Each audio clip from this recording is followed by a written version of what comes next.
Oh, hi. Welcome to the live weekly update.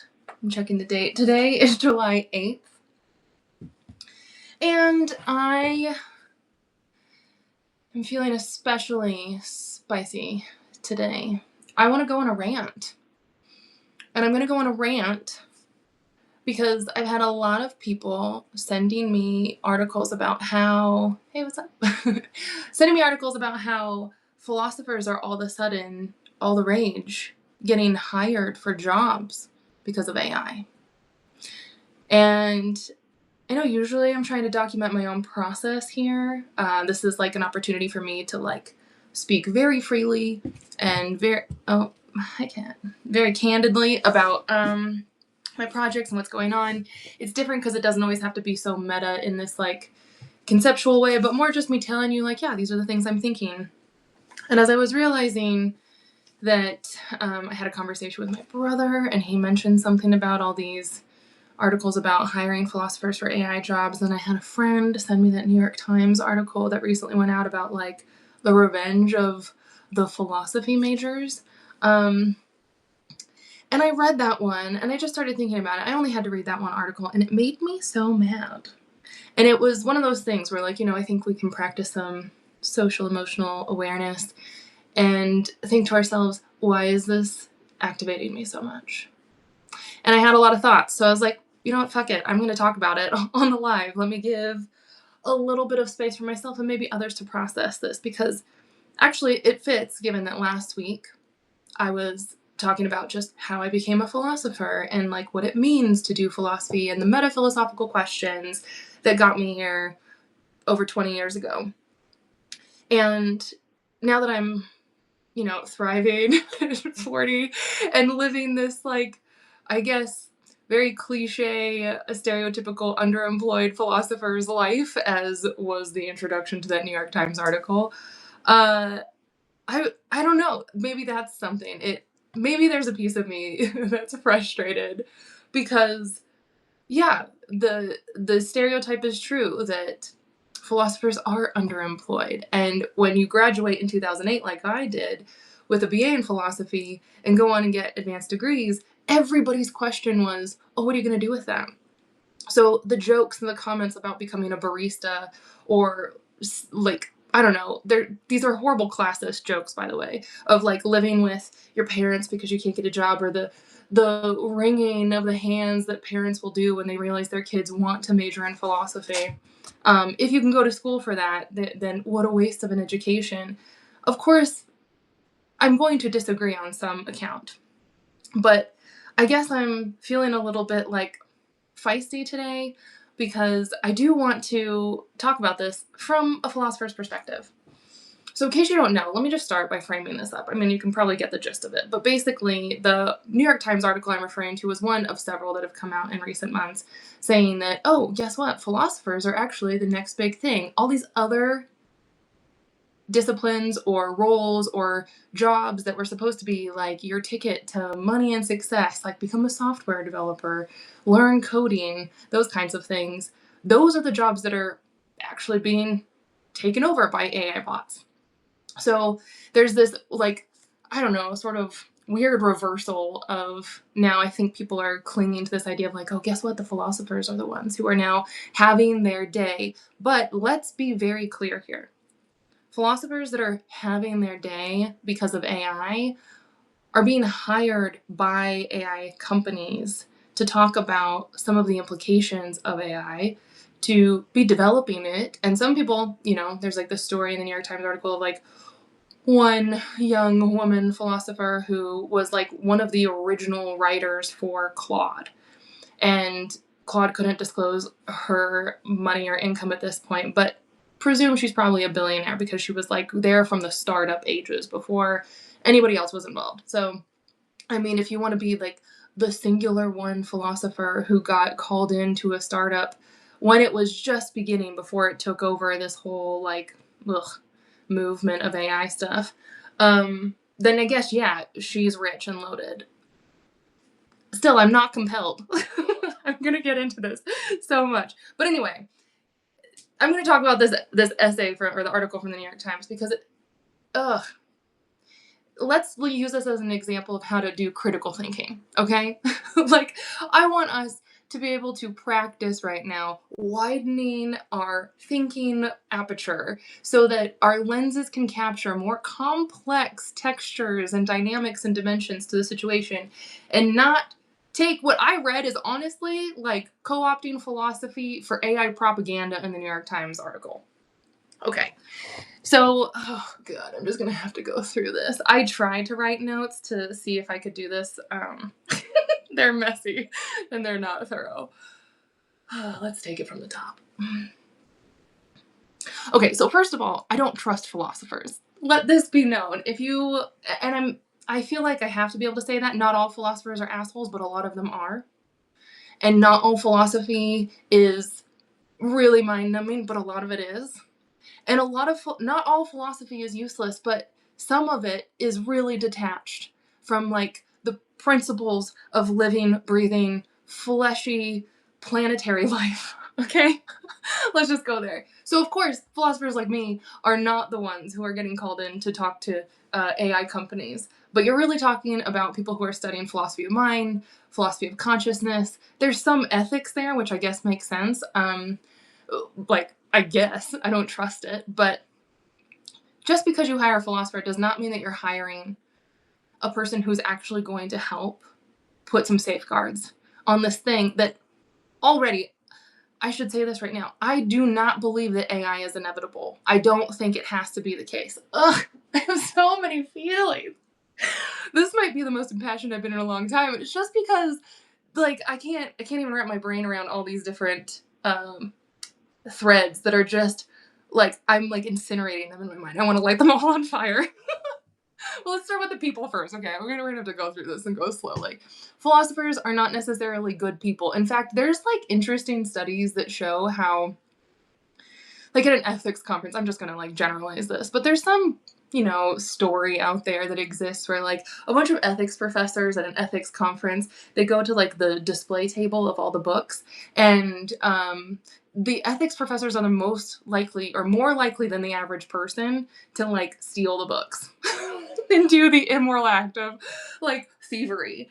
Largely, I think we can summarize that down into this notion of like, it's kind of dangerous when you get a lot of people who make it their whole life of just rationalizing arguments in a way that can become this like purely intellectual exercise. Again, please don't like hate on me for speaking in generalizations. I can throw caveats on everything. I do think that a lot of important work is happening in super niche, specified corners of every discipline, and we do need that sort of specialization.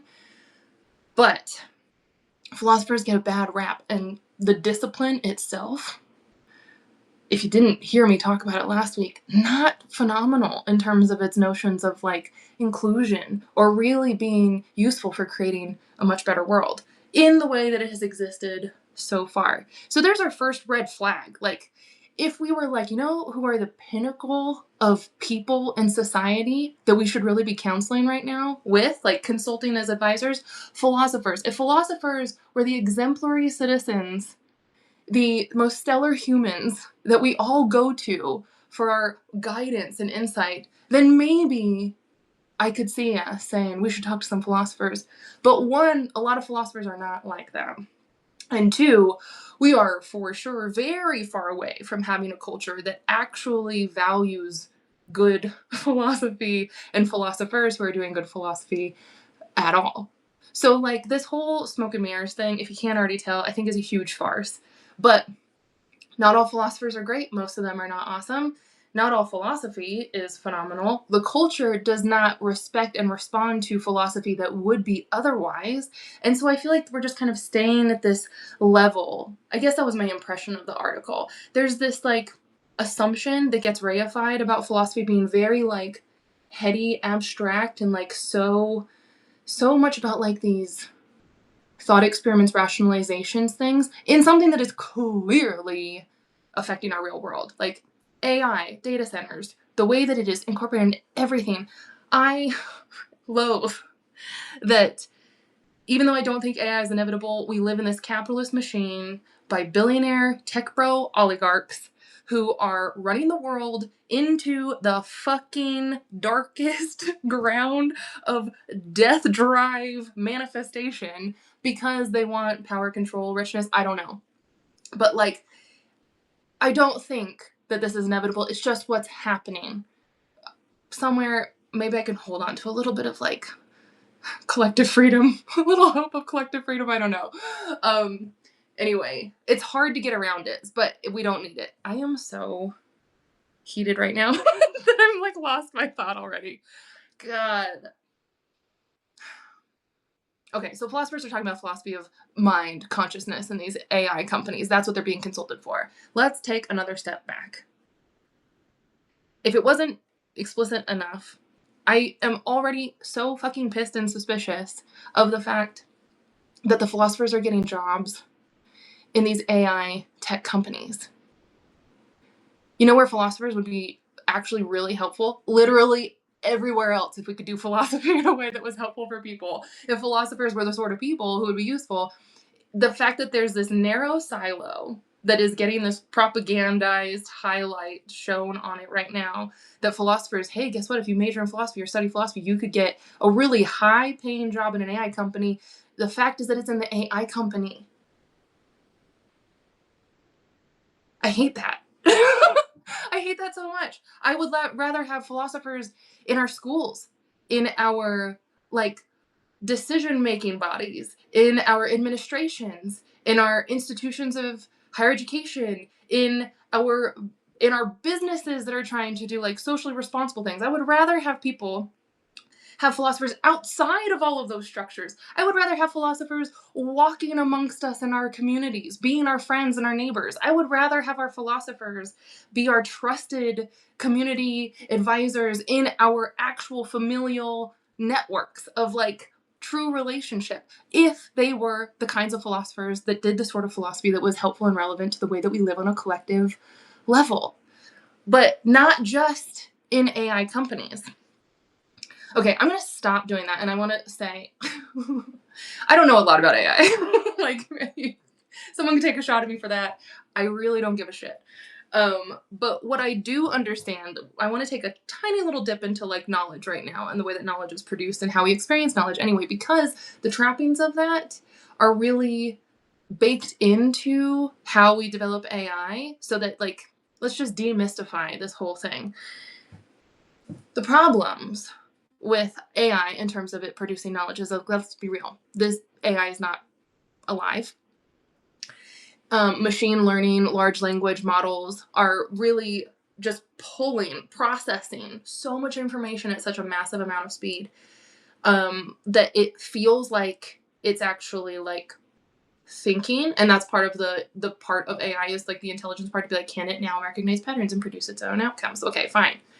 But everything that it has learned, everything that is input into AI models is trained on what exists in the knowable realm that emerges from human activity and intelligence, culture, artifacts, documentation, texts, work, labor, all of the things that we have produced. That is what AI is pulling from. So you know I love an astrologer, right? And Chani, of course. Chani went on a rant not too long ago where she was talking about AI pulling from astrology, because someone asked the question, like, can AI actually like give us good answers when we have astrological questions? I'm using this on purpose because people might say, like, well, astrology, that's just made up anyway. Not if you understand that it is a tradition or a traditional like knowledge framework, a way of making meaning in the world that is passed down through people, directly through people. So there's like a lineage, and you know I always say wisdom is truth with lineage. But Chani was saying anything that you get from AI about astrology is really stealing from the actual human astrologers who have been doing this work for generations in real relationship with others. And so whatever it's spitting out is just spitting out botched words from the actual people doing it. Okay, let's assume Chani is the best astrologer ever. And so any AI stealing that takes away from her work would give you something akin to what Channing would say, maybe, well, that sounds really good. So what if we just got really good philosophers into the AI systems in those companies, and then the AI would learn from them? Really optimistic take. I love that optimism. Don't find any solace in it, me personally. Because, and I'm going to just like step away from the philosophy part again still. In general with AI, if what we are learning is what is knowable, what has been produced, shared, published, explicit, it's in the domain, I don't know, capitalists would call it like the marketplace of ideas or something, you might say that's fair. That's a diversified input source that has a lot of different voices. And so AI is doing the synthesizing at a rate and a speed at a scale that we, our human brains, cannot do in such a matter of like power. And if that is inherently enticing to someone, I don't really understand why. Because there are still so many flaws with even the way that we learn. Like,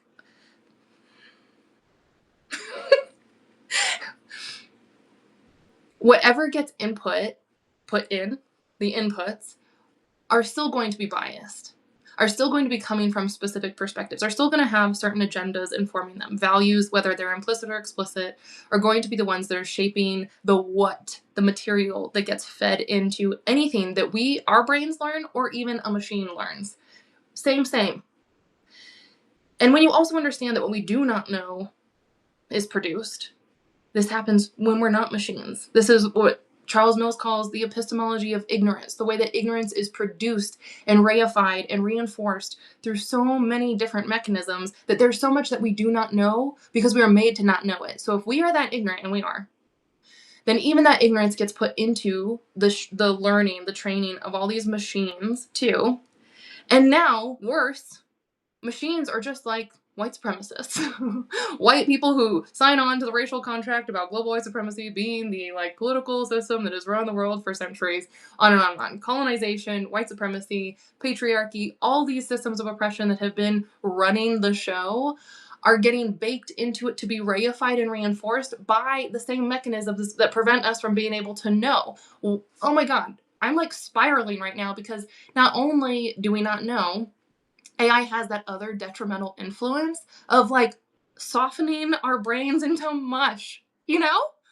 Like it's almost like the epistemology of ignorance on steroids, because we know the impacts of AI is actually preventing us from thinking, from learning. It is weakening our brain power. So it's not just giving us biased information that it takes in from what exists in our shared spaces of knowledge or information, whether or not it's true, whether or not it's valid, whether or not it's extremely severely biased in horrible ways. If it's pulling all of that with some presumed neutrality, ugh, gross, doesn't exist, it also will now be utilized in all of the existing human-made mechanisms that reinforce an epistemology of ignorance, and it will become a tool of that production of ignorance.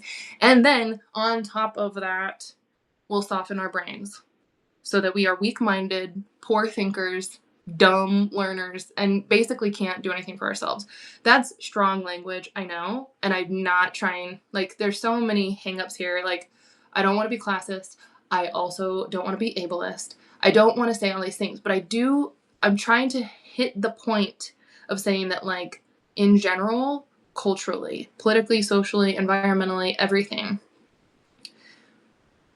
what we really need is for our human willpower to redirect this ship and go in a better direction, and we are just snowballing at a massive rate in the wrong direction. And I hate that people are like trying to make philosophers seem cool for it. If anything, it makes me not like philosophers even more to be co-opted like that. Bunch of sellouts.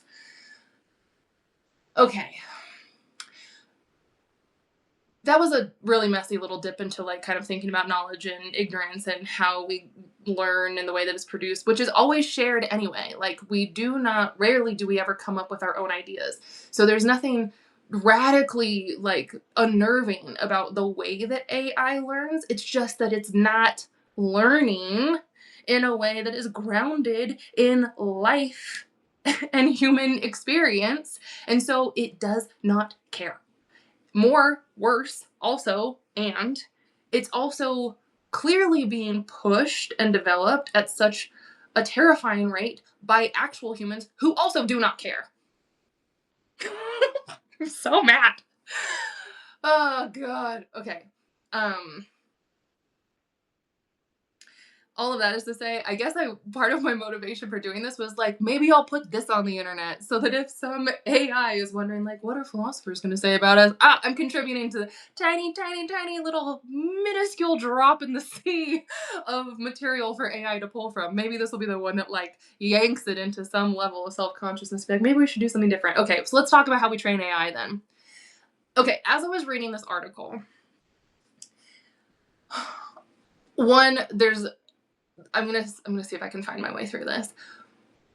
Part of the training of the questions around AI were surely around, like, is it thinking? Can it predict? What is it? How does it solve this? So very philosophy of mind kind of questions. I'm not so interested in that. It's kind of the same way that I'm not interested in God. These are not questions that matter to me in the immediacy of my life. If I can come up with other ways to make a meaningful, like, way to see how I can move through the world, then I'm not going to ask certain meta-philosophical questions. That's actually a lesson from Buddhism, but whatever. We're mixing our traditions now. Anyway, some questions I just do not feel like we have to ask. And that's going to come very relevant in a minute. In the meantime, if we're so curious about AI, and we have all these, like, unknowns, and a lot of the people who have been, like, you know, behind the scenes developing this are saying, like, we're kind of we have already passed, like, our threshold of being able to rein it in. Like, we're in too deep. We can't control it. We can't regulate it, but for sure, like, it's already kind of, like, got momentum on its own. So we are just sort of careening at this point, hoping that in a few years the machines don't overtake everything and kill us all. Very Terminator-esque of us. The funny thing about this is that I really think this is a failure of humanity in the sense that there's some things we don't need to know. Bet you didn't think I was going to say that, huh? There are some questions we don't have to ask, or other ways to put this are there are certain priorities that we could shift. We could actually direct our interest to things that have less of a bias in this direction, saying we must understand and investigate this, when we could also be focusing on other things. Here's an example. You know, when people are, like, shooting rockets into the sky that explode and then pollute the oceans or the air or everything, and people are like, we just wanted healthcare. That's an example. Or when it's like, we're trying to figure out how to hack our bodies to live to 160 years old or something, but really it's like, why don't we with uteruses understand how hormones work? Why am I getting more information about perimenopause from other women on Instagram right now than from doctors? These are the sort of, like, structural, systemic things that we put our energy and attention into asking questions that maybe are not the best questions for us to be exploring right now if we had a shift in our priorities. That feels really important to me. In general, whether it's AI or it's humans or it's like, what is the role of the philosopher, or it's am I philosophical enough? Yeah, ask a good question that you really want to know the answer to that's going to actually have, like, an impact and make the world a better place. Help people live better. Ooh, right there. Did you hear it? Right there were some underlying values that have to be the anchor that anything emerges out of in order for it to have some semblance of order and purpose. If we don't have grounding values, then we will ask any random question and quickly fall into the worst kind of just intellectualizing, philosophizing, armchair stoner thoughts that maybe, you know, I love a good stoner thought, but I'm just, not everything that we think has to be so precious and valuable, especially if it's not grounded in something purposeful and meaningful. Where do we find those values that can help us make a discerning distinction between which projects we pursue and not? As I was reading that article, I had this thought of like, for all the people who are trying to train AI machines around ethics, they're like, we want them to be helpful, but we want the machines to also like have a conscience. Cool. Humans are rarely embodying that principle on their own. So like, fun for you to say those words, make it make sense in the real world. But if we're trying to have a machine be helpful as an assistant, but also moral, where in the world do we find our moral values? Because people debate about all the time. They have different assumptions and different opinions and different visions for what the world would really look like and call it good and right and moral and just. So I just had this thought. I was like, how funny would it be if maybe, let's go along with it for a second. We're not going to stay here for too long. But let's go with it and say, sure, we're going to train some AI bots about ethics. What would be the moral framework that we would input? How would we train a machine to be moral? Of course, if you study ethics enough, then you already know the debates are sort of unending about what is the proper moral approach to ethics, but I have landed on what I have just always felt is like the simplest, the cleanest, the clearest, and the most helpful in terms of like real reality, which is Simone de Beauvoir's existentialist ethics. And that ethic I always summarize in the simplest way, which is to use your freedom to open up more freedom for others. I had a thought when I was reading that article of like, it doesn't really make sense, but what if a machine that is not alive, that does not have its own freedom in the way we would think about existential freedom, because it can be like trained? I don't know, we can be trained. Anyway, what if we were to train an AI platform to be ethical based on an existentialist ethic of using your freedom to open up more freedom, so that every answer it would come up with, or the way that it made its predictions, recommendations, and shaped the world, would actually be always trying to push all of us with our existential freedom toward using our freedom to open up more freedom for others. You can say, well, that sounds a little bit precarious, maybe too good to be true. I agree. Can be dangerous because a lot of people think that they're using their freedom for the sake of more freedom when they are fighting to repress the people they think should not exist based on, their ethnicity or their gender or their religion, for instance. So the way that I have sort of elaborated from Beauvoir's existentialist ethic is use your freedom to open up more freedom for others in a way that centers the most marginalized first. So there's like an equity, an equitable existential ethic. Yeah, I like that. Pretty soon I feel like we're gonna hit this little pickle with a machine. I don't know. Part of me was like, again, optimistic to be like, maybe that would implode it enough, or like insert a virus into the machine that would give it some like safeguards, some parameters. Like you don't go outside of the freedom mechanism. And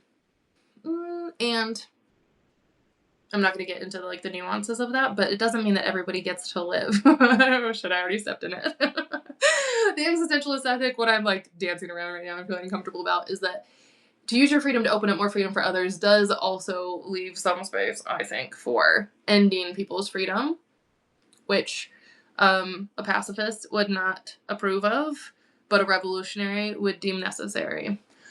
Because in the case of oppression, where we're actually cutting people off from their freedom or limiting it, then the responsibility would mean you had to use your freedom to open up the freedom for those from an equity lens, those who are being oppressed by those who are using their freedom to oppress others. So you end the oppression by ending the oppressor. I'm just reading Beauvoir here, at least the way that I interpret her from the French into English translation.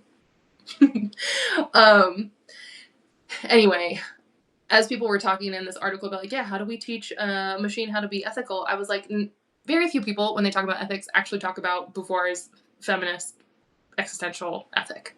You don't learn that in college. You don't learn it really in grad school unless you are like taking a language translation exam and stumble upon it.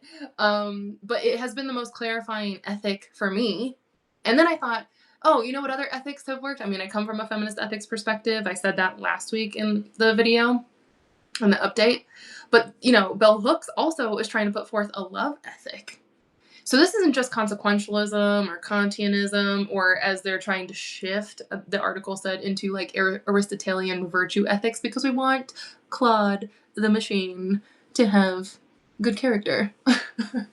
So trying to teach like virtuous character to AI, I think don't have a lot of hope for that. But it only reinforced for me that like the majority of philosophers are not engaging in the kinds of reflective channels that actually could give us some helpful information, because like I don't frequently ever hear anybody talk about existentialist ethics or a love ethic in this way, when they're just like saying, what do you need to know about ethics? Most of the people say, well, do you think it's the greatest amount of good for the greatest amount of people? Is it ever okay to lie? And then you just get this like real basic intuitive introduction to some of the more traditional Western ethical frameworks that are coming from these men that, watch The Good Place. The Good Place goes through all of this.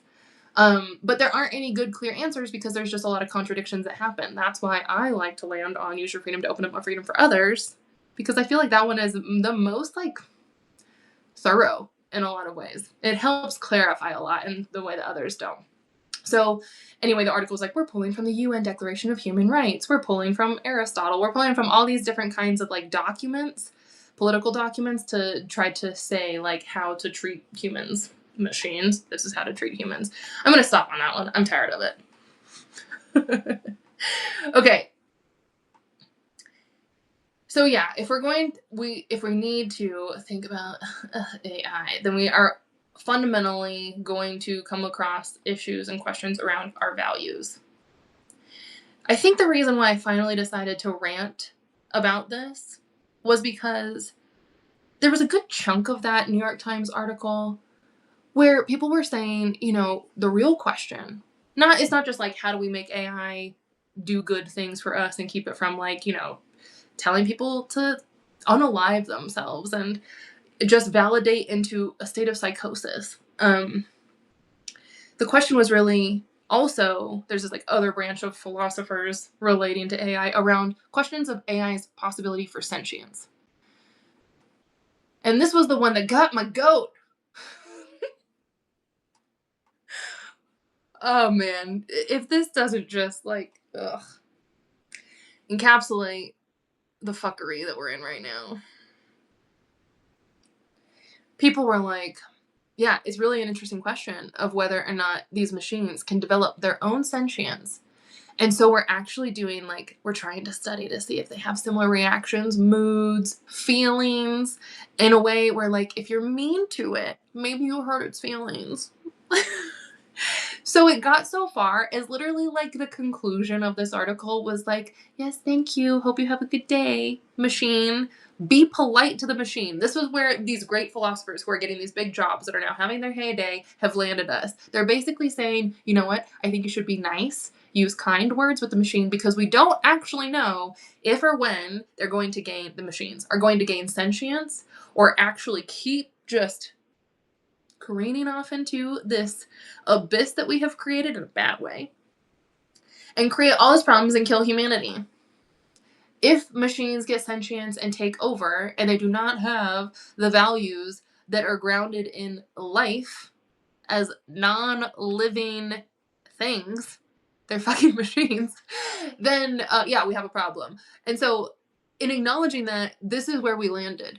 So let's be nice to them so we don't piss them off and they don't retaliate against us for being curt. Not even rude, not even mean, not even aggressive, just be on your best behavior. This is walking on eggshells, tiptoeing, people pleasing, extra masking politeness with machines to say please, thank you, oh, that's okay, I appreciate you trying. All of this stuff because we're afraid that if the machines get sentience, they could be bad. They could be mad and they could come after us.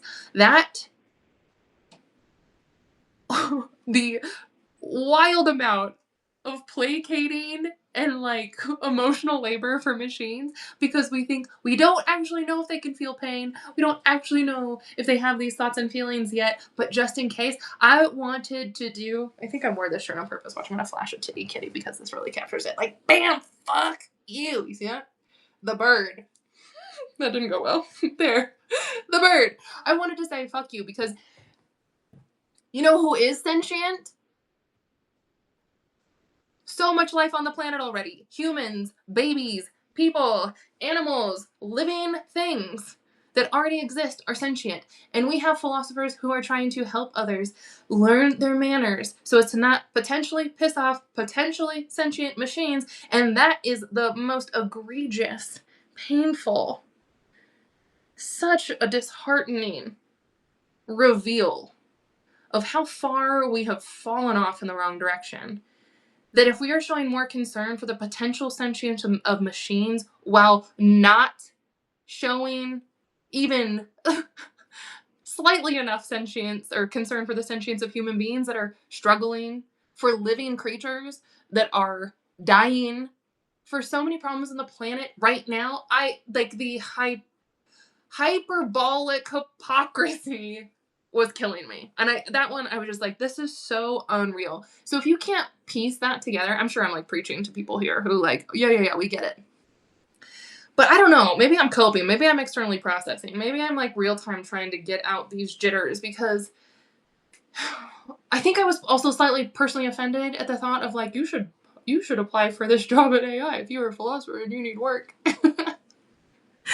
Oh man, we have so, as the kids say this day, lost the plot. Oh man, but I was like, wow, that the egregious like misplacement of our compassion and our empathy. Just for one, to invest so much, to be so concerned, to publish bullshit, to have people getting jobs for the 12 philosophers who are like making it now, to be something that we are like celebrating or encouraging, such fucking bullshit.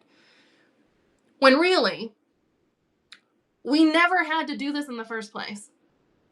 That's the big punchline. We never had to do this in the first place. We never had to ask these questions. We do not have to keep going down this path. We do not have to continue developing AI. We could stop it and say, oh my God, maybe we should have compassion and empathy for every living thing that already is sentient right now. And you know what's been saying that for thousands of years? Oh my God, at least Buddhism. Remember when I told the story about Marion Codron, the professor who was like my big teacher who like got me into Buddhism through college, and when she challenged me my sophomore year of college when I was ready to drop out because I hated it. I was like, I'm not learning anything. This isn't helping me. I don't know what to do.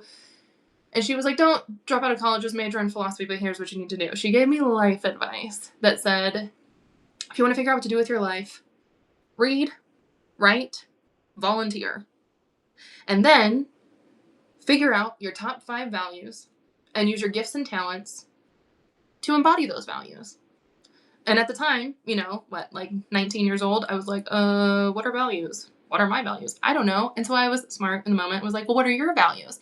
And she was like, well, of course, the first and foremost is to eliminate suffering for all sentient beings, because she was a Buddhist. And because I was smart and sassy back then, I was like, then why are your classes so hard? We suffer. But the principle of reducing, if not eliminating, suffering for all sentient beings is honestly the like heart and soul, the centerpiece of thousands-year-old traditions. We don't have to do AI when we could actually pay attention to what is already existing with our own power, will, feelings, even our own creativity, our own problem solving. I think that people are getting caught up in this whole like AI fantasy of thinking like, well, it can solve our problems for us by coming up with really great solutions, especially if it develops its own thinking sentience, then it might be able to blah, blah, blah, blah, blah, do something in a far superior way than humans can. You know what? I'm not saying humans are the greatest. We literally suck. We are so much failures in the ways that we have been just seduced into the trappings of capitalist industrialization. And all that this is more of the same. Not everybody, not all of us, but it's like the weight of the few really pull all of us into the depths of our demise. But you know what else happened for thousands and thousands and thousands of years? People lived with the land. Indigenous cultures were part of the land, not separate from it. We have more history and more human essence that is integrating us in a very different direction than the so-called inevitable seduction into demise. It's just, we don't have to do it. So what does that mean for the regular human person in the world right now?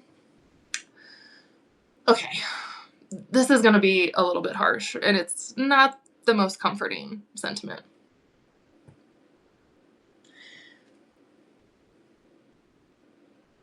Okay, I don't know if I fully expressed this before in a live. Maybe I've hinted at it before, but let's see if we can go somewhere with this.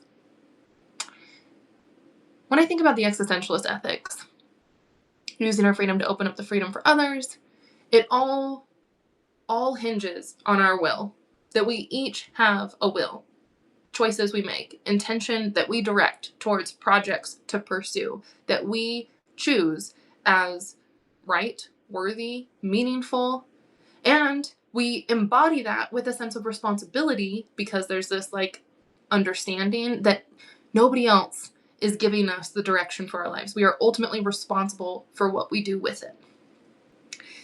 As an existentialist, this is what I believe. This is what makes sense to me. If it doesn't rock your boat, fine. But the problem with that, which is what Beauvoir was talking about with her ethics of ambiguity, is that there's a fundamentally ambiguous nature of these freedoms. Because my freedom to act, to do, to pursue, to direct myself towards certain projects necessarily intersects with other people's projects. It's this interconnectedness, if you will. It's the way that my actions will affect you, even if you don't want them to, even if you're not interested.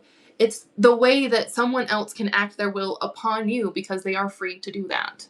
So if we're all free to act according to our wills, then we might butt heads. We might end up hurting each other. And that is a natural, inevitable outcome of having freedom.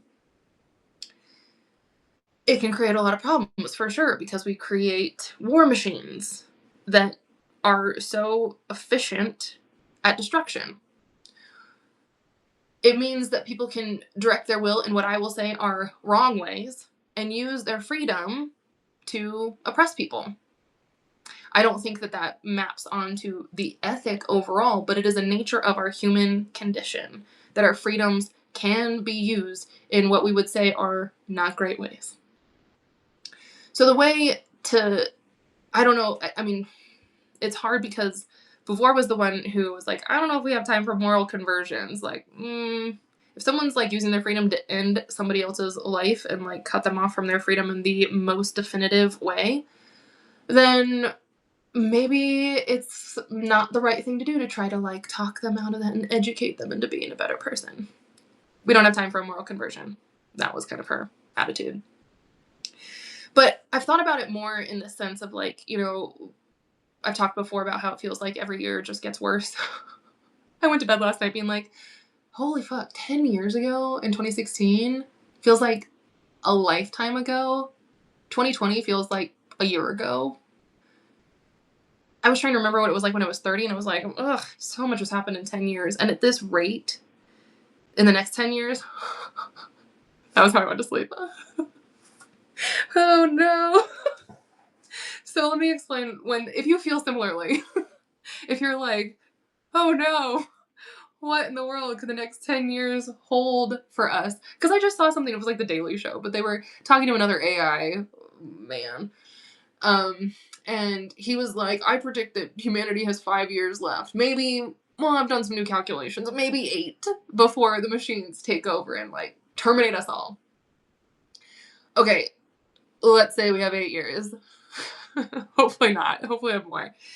But in all of this, when there's a way that I know I am very sensitive to the kind of despair that people can feel, the overwhelming cynicism or pessimism of the scope of our problems.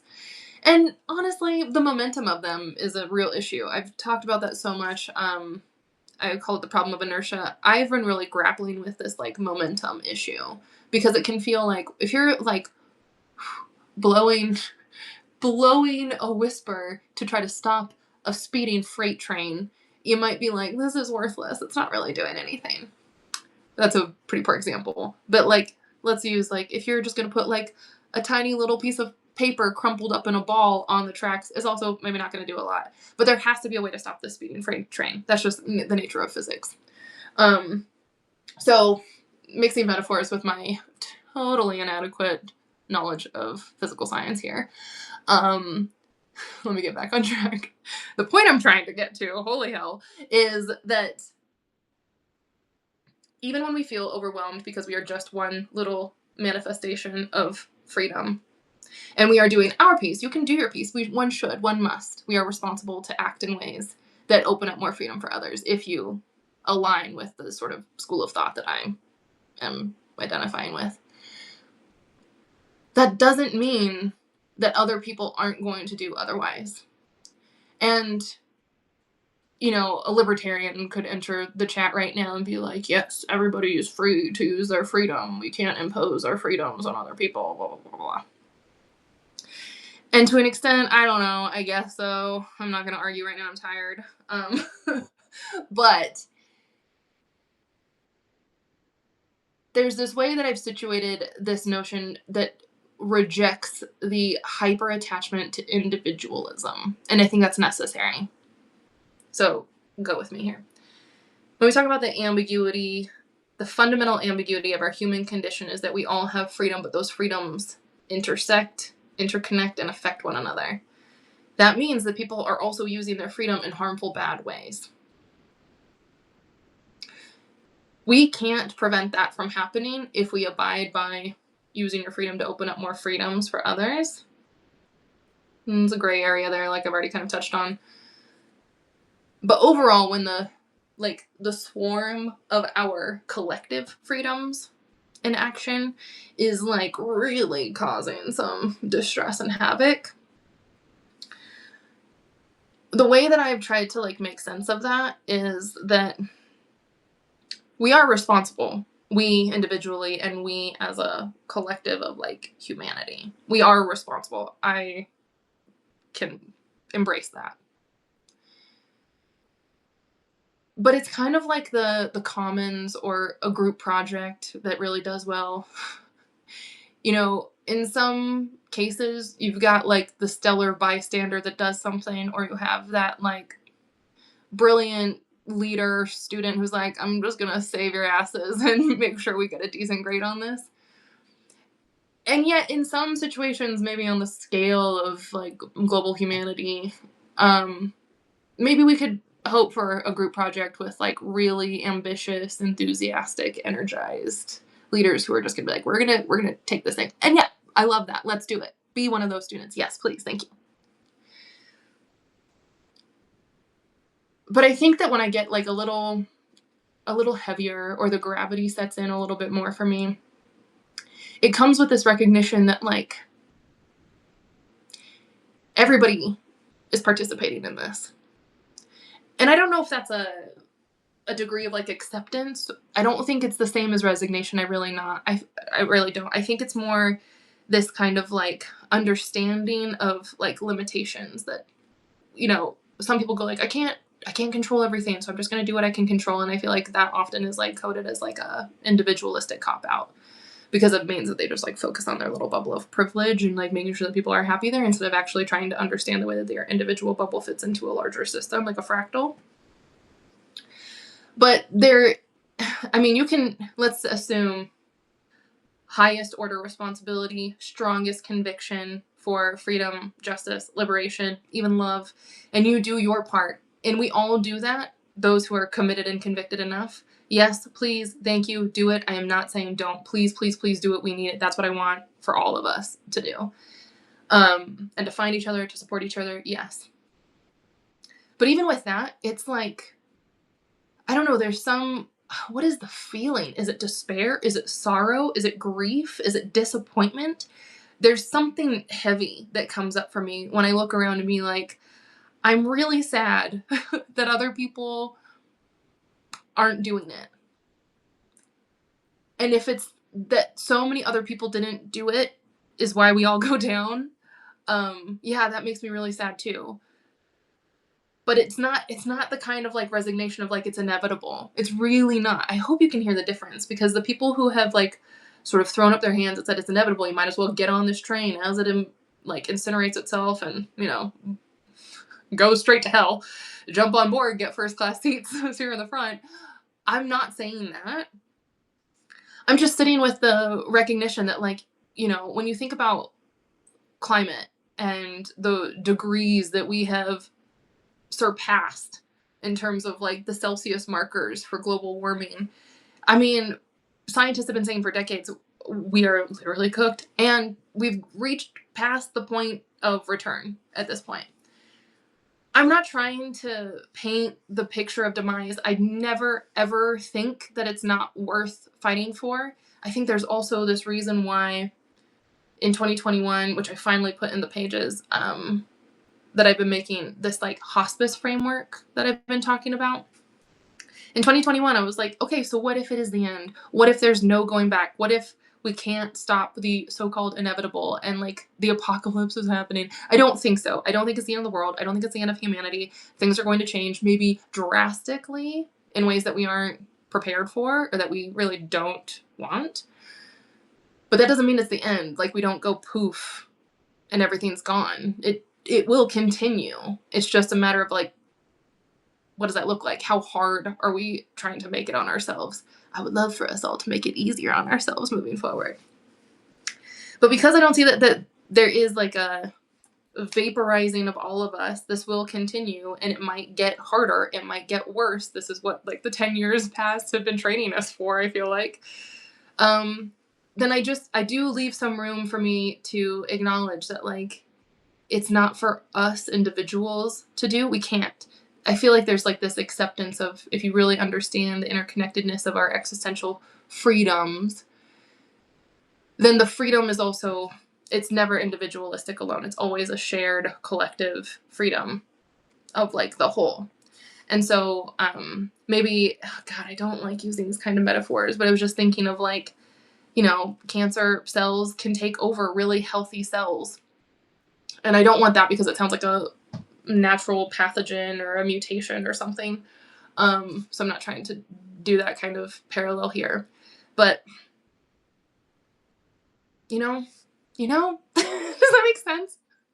I don't know. I've just been sitting with it. I didn't articulate that as well as I wanted to, but there is this like scope of responsibility that I've been sitting with for a long time now, really, like especially hard in the past 5 or so years, of like, okay, so you do your best, you do what you can with as much fervor and commitment and energy and commitment, conviction, passion, enthusiasm, creativity, faith, wisdom, trust, all of the good stuff. Do it. And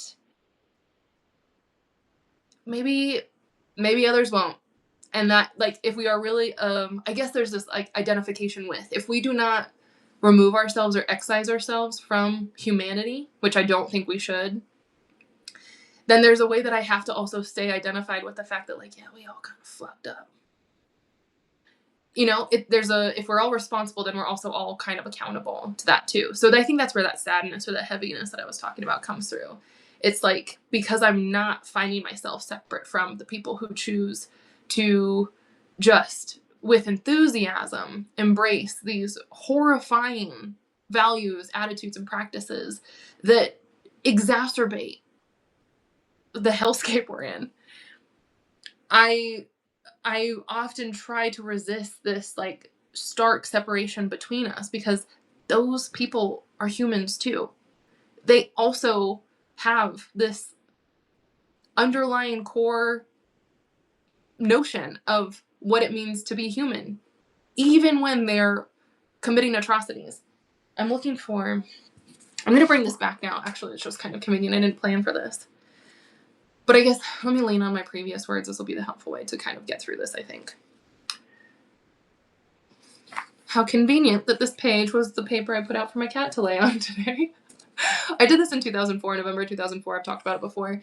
This is a 5-page packet called Reflections for Moving Through, and the very first page is what really kind of expresses this sentiment fairly well. So I'm just going to go through it again because, like, why not? Repetition, you're not going to go back and find that old video. So, like, let me just make it easy for you. Here's what it says. This is, like, coming from the existentialist ethic that I really have, like, just wholly leaned on for many years now. What that translates into in terms of my attitudes, my opinions, my perspectives, it sounds a lot like this. So I'm going to go through it. Okay, here we go. Humanizing ourselves with accountability. Here's this little cutie saying the world could be otherwise, so I can be too. And that goes in a couple directions. On this direction, I bear witness to all the ways we harm one another and the planet. We are capable of causing so much pain and suffering. On the right, the other direction, I acknowledge none of this is necessary. We have agency and responsibility to do things differently. But here, on both sides, one, it says, I do not make monsters out of people. I do not delude myself by dehumanizing those who act in cruel or unjust ways. There are no excuses or exceptions. As humans, we are fully capable of destroying ourselves and each other. Even those who do that, they are human, and I am human too. So the desire to distance myself from the ugly truths of what people do is an attempt to look away, to hide from reality, and seek comfort and surprise by staying mystified. Can I see myself in them even when I don't want to? Should I, like, exercise my compassion muscle here and be like, okay, I get it, nerd philosopher who never had popularity or friends or respect or real, like, validation in what you do, that you feel like you've really made an achievement by now serving the machines through startup companies with AI bots, and you're making many hundreds, thousands of dollars every year, thinking that what you're doing is trying to protect humanity in the rise of AI, when really you've deluded yourself into thinking that this is helpful when you're actually just feeding it? Could I have empathy for that person? Sure, I guess, but you're still wrong. Okay. This cutie here, what one person does shows me what is within the realm of human possibility, which means those capacities also exist in me. So yeah, if we're not healed, if we're not thinking enough, if we're not supported enough, if we are desperate enough, if our conditions are not nourishing or abundant enough, if we are not existing within systems that have been built to provide us all with multiple good options, then yeah, I can see why people do what they do. If we've been brainwashed, we're looking for belonging, or we, like, have so many wounds that we are trying to find, but we've been confused and the wrong people reached out to us, we just need a friend, I can see why people are joining racist, nationalist, violent movements and marching through our nation's capital, calling it patriotism. I can understand why they do it, and it doesn't make it right. But it also doesn't make people not accountable. I can also just see that, like, yeah, there are conditions that lead to this. So let's work on the fucking conditions instead of trying to just continue going down this path. Oh my god, okay. Oh, look! Simone de Beauvoir. Duh. This is the quote. It is in the knowledge of the genuine conditions of our life that we must draw our strength to live and our reason for acting. Straight out of the Ethics of Ambiguity. So on the other side, then, if we're not just trying to separate ourselves from people who we think are doing horrible atrocity things, because they are, and we don't call them monsters because we recognize that they're human, and humans are capable of really awful things too, including ourselves if we, like, you know, get on the wrong path. There's the other side of it. So what do we do here? It is not superhuman to do what is right and just in the world, nor is it out of my own realm of everyday possibilities. If we're human, if we have freedom, we can do that. I have the inherent capacity to act, to choose, to show up, and create more freedom for myself and others, and I see others who do so too. That's important. People are doing it. We can do it. Even and especially in these conditions of wild dystopian repression and violence, there are still people who act, choose, and show up to open up more freedom for themselves and others. Small acts of compassion, large acts of bravery, extensions of solidarity, refusals to engage. Humans, like me, save and protect each other in myriad ways, and not just each other, all sentient beings, maybe even non-sentient life. Gasp, is that a thing we could possibly do? Yes. The best of us is also already present within us too. The capacity to do that is built into us as free beings. Beings with existential freedom. We might be incarcerated. We might be severely repressed. But that doesn't mean that we don't have the existential freedom as a human, because we do, you know? That's, you can get real dark on this, but like, I don't want to go there right now. This makes sense to me. I'll leave it there. So finally, I intentionally align myself with purpose and responsibility, even when this takes practice. The final bit is that truth is a requirement for any kind of accountability. It is by acknowledging the extent of my human capacity for action that I can fully assume my agency, and recognizing that I could do otherwise, I choose to move with love. That is my PSA to all the philosophers. It is my PSA to everybody who participates in the machines. And also, I am not excluded from that. I am not an exceptional superior human in any way, shape, or form right now. I just think that we need to be honest and practice like more critical thinking, so that we don't accept the bullshit that is being shoved into our faces as if we must, when we don't. And if we can identify the underlying motivations and values, which is often capitalism, patriarchy, exploitation, control, colonization, all for like what? Some fucked up notion of so-called power? Listen, if you want power, there are many other better ways to go about it, and it doesn't mean it's consolidated in a handful of people. It actually, to feel powerful, there's like a whole different alternative playbook for that, which I'm not going to get into because it's already been an hour. Anyway, we can do otherwise. I don't exactly know why I got so pissed about that article, but clearly I did. And I just wanted to talk about it because as I really, maybe I'll end this by going back to what I said last week when I was talking about why I love philosophy so much. I deeply believe in the necessity and value of philosophy. You don't even have to call it philosophy. I deeply believe in the necessity and value of critical, dynamic, reflective practice that happens within us, between us, in community, over generations, with lineage. I know that there is so much truth and wisdom and guidance and possibility and creative opportunities that come from developing our skills and our capacities to meet ourselves and each other in that space. So if you are, not talking directly to the you, but the general you of a culture of people who are excited by things like the powerful potentials of machine learning, oh my goodness, guess what? If only you knew the exciting, powerful potentials of us as creative, dynamic, living, breathing human beings who have the capacity to do something so different and so beautiful and so abundant and so liberatory, that we have the capacity to heal, to repair, to build, to innovate. We have all of that in us. And that should be so much more exciting. We should be investing billions of dollars into harnessing, nurturing that energy, those skills, that kind of programming. We should have startups and grants and so many programs that are actually saying, oh my God, you know what? There's this thing we never really understood the full capacity of, but we could actually really be like blossoming into if we had a long-term vision for how to create the conditions that would be conducive for that. So this is cultural, it's social, it's political, it's economic, it's aesthetic even, it's ecological, it's very, very, very human. Of course it's philosophical, yes, it's ethical, and honestly, it's like,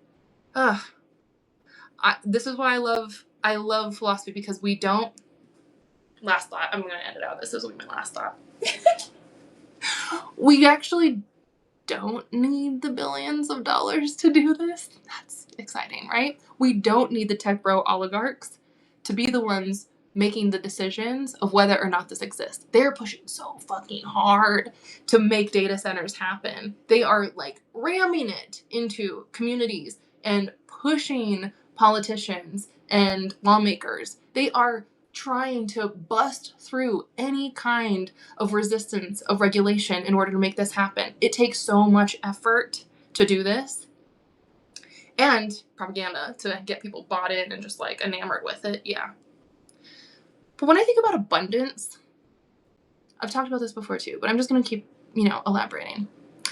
When I think about abundance, it doesn't mean that we have something in so much excess. I really like to think about it as something that is readily available to us with very little cost or expense to ourselves, our energy, our lives, our spirit, our communities. So things that we can have in abundance are not just like a plethora of quantity. I really like to think of it as like what we need. We have what we need readily available and accessible to us. And what we need in the moment is actually just for people to be able to like see through the bullshit, think a little bit more creatively, support each other in making different decisions, and being able to build structures, systems, cultures, communities that actually enable us to now like live and move differently. That, if you really want to think about abundance, it's like right under the surface. I'm not saying everybody's doing it right now. Clearly not. But it is not something that requires like this incredible manufacturing of an entire resource, industrialized sector. Maybe that is one of the best things about philosophy, that it is something that can happen with our hearts and our minds and our relationships and our words and our ideas, and then what we produce out of that. It's not intangible in the sense that it's like ethereal and only lives in these cloud realms. Because what we think, the values that we hold, the ways that we understand, interpret reality, and make meaning are exactly how we build the world. It's exactly why we have AI right now, because there are certain ideas, beliefs, and values that have led us into that sort of material manifestation and creation and building. We don't have to do it that way. Our ideas, our visions, our values, our beliefs, the knowledge that we hold is also something that you might say, just ideas. These are immaterial, not really existent in the tangible world, but we make them tangible in the way that we live, breathe, move, create, and we can do that differently. That's like, it's so cliche to say like, to transform the world, you have to transform yourself. But like, listen, you want something in abundance, start there. Start with you. Always. There's a reason why thousands of years of traditions have also frequently landed on exactly that too. That if you want to change the world, change yourself. Because that's what we have. That is what we have in abundance, the opportunity to do that. So I know that it feels like really daunting because there are just like billions of dollars, maybe trillions of dollars worth of absolute narcissistic ineptitude, callousness, cruelty, and truly like evil animating so much of our realities right now. But the things that we also have access to do not cost billions or trillions of dollars. And if we can tap into them, making it readily available with very little cost to ourselves and our livelihoods, our energy, and each other, really, I think we have so much more power and resource than they want us to believe.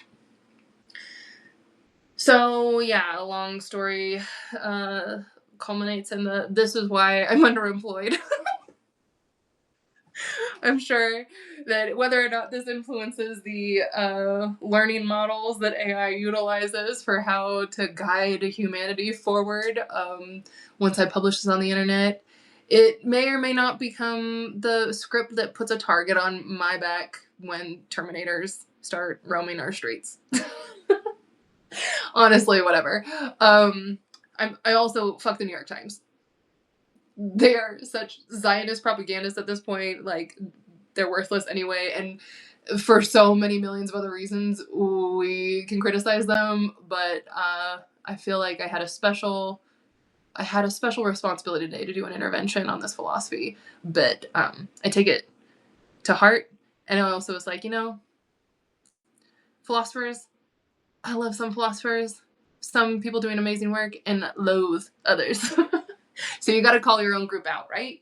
In group, out group. If I'm skirting the in group, then let me be the one to say, we philosophers can, must, should, could do so much better.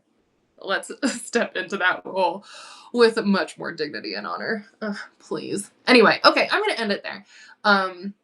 In terms of updates or things that are going on, just to keep a tracker on things, guess what? I finally just published 150 pages of my pages from Romancing the Revolution, the first 3 volumes, first 3 volumes, and I included some extras like this, even reflections from moving through.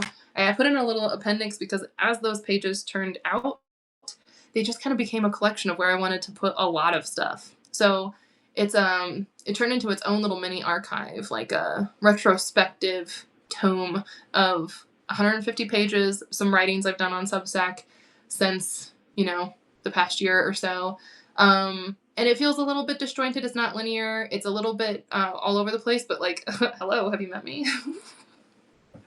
So I'm excited to have that available. I'm like letting that live on its own. I'm not going to add any more to it. It's its own standalone product now. It exists as a PDF, 150 pages. If you want it, you can get it in my Buy Me a Coffee page. And what that means is that moving forward, I am really excited to continue challenging myself to do the thing that's been hard to do, which is really create from this present place about the things that I really want and must share. I don't know what exactly has limited me in that. There are probably a myriad reasons why it's been hard, but we're halfway through the year now. I was waiting for July, and now I'm like, okay, let's just continue knocking on that door and see if it opens up where I can actually share the things that I really, really, really, really want to. All of this continues to fall under the metaphilosophical performance art and the epistemology of intimacy. And it's just like the edge of my own growth and learning. That's where I'm at. That's the most I can do, truly, literally, kind of by definition. So I'm just pushing that edge, and we'll see what emerges. Maybe, when you're like learning and you think, okay, I've heard it now, I get it, and then you realize, no, you don't, because it didn't go the way that it would have gone if you would actually learn the thing. It doesn't mean you're not learning something else along the way. Just maybe you mistook this process, which you thought was going to be like 1 step, 2 step, and actually it's like 1, 2, 3, 4, 5, 6, 7, 8, 9, 10 was the 2 step, but you were not yet familiar with the fact that there were like many other little mini markers to hit along the way before you could actually get to where you intended to go. That's kind of what learning feels like. That's how I feel like I've done these pages. Like, I wanted to get to that step, but there were some other things that I really had to do along the way, which I only encountered because I tried. And I'm grateful for that process and that path. So in that way, the 150-page PDF also stands as sort of a documentation of the process of my own learning, which is honestly what I was hoping for anyway. So it all works out in the end. I'm just gonna keep going. Okay, thank you so much for being here. This was a wild, ranty ramble, and we'll see what happens in the next week. Okay, thanks. Be good to you. Bye.